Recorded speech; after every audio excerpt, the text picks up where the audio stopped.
ஒரு நாள் நம்ம பட்டி படி தெருவுல சும்மா அலைஞ்சுட்டு இருந்துச்சு. அடடா, அந்த வெயில்ல ஒரு ரவுண்டு போயிட்டு வந்தா லைஃப் செம ஜாலிதான். நம்ம பட்டி தெருவுலேயே ஒரு கெத்து நாயி யார்கிட்டயும் வம்பு பண்ணாது. ஆனா சும்மா கெத்தா உலாத்திட்டு இருக்கும். ஏண்டா பட்டி, என்னடா முழிக்கிற? இன்னும் ஒருத்தன் கேட்டா அது ஒரு மாதிரி பாக்கும்.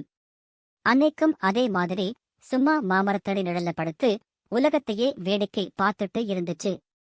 மாச்சி, அந்த நேரம் அதுக்கு ஒரு வேலையும் இல்ல. திடீர்னு எங்கிருந்தோ ஒரு சவுண்டு. மியாவ்னு ஒரு சின்ன குட்டி பூனை சத்தம். அடப்பாவி! நம்ம பட்டி நிமிர்ந்து பார்த்துச்சு. பக்கத்துல ஒரு பெரிய மழைநீர் வடிகால் உள்ள லைட்டா தண்ணி ஓடுது. அந்த வடிகாலுக்குள்ள ஒரு சின்ன குட்டி பூனை பயந்து போய் மெல்ல மெல்ல உள்ள போயிட்டு இருந்துச்சு. ஐயையோ, இது என்னடா இது? இன்னும் பட்டிக்குள்ள ஒரு அதிர்ச்சி. வாக்கவே பச்சை குழந்தை மாதிரி இருந்துச்சு. பட்டிக்கு ஒரே ஷாக். என்னடா இது, சின்ன புள்ள ஆபத்துல இருக்கே இன்னும் மனசுக்குள்ள பேசிக்கிச்சு. மெதுவா எந்திரிச்சு அந்த பூனை பக்கத்துல போச்சு. பூனை குட்டிக்கு பட்டி வரத பார்த்ததும் இன்னும் பயம். ஒரு மாதிரி நடுங்கி ஒரு சின்ன குரல்ல மியாவ்னு கத்திச்சு. பட்டி மெதுவா தலையை ஆட்டி பூனை குட்டியை கூர்மையா பார்த்துச்சு.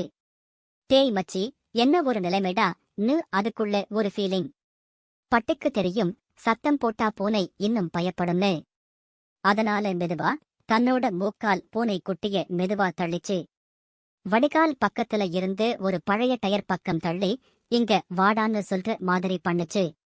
பூனைக்குட்டி முதல்ல தயங்குச்சு. அப்புறம் பட்டி மேல நம்பிக்கை வந்துச்சு போல மெல்ல மெல்ல அந்த டயர் மேல ஏறி வடிகால்ல இருந்து வெளிய வந்துச்சு. அடேங்கப்பா, கெத்துடா பட்டி!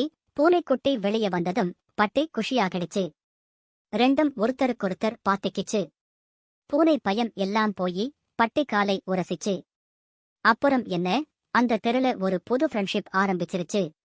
பட்டிக்கு இப்போ ஒரு புது வேலை கிடைச்ச மாதிரி அந்த பூனைக்குட்டிக்கு ஒரு கார்டியன் மாதிரி நின்னுச்சு. அப்போ ஒரு மாமா அந்த பக்கமா வந்தாரு.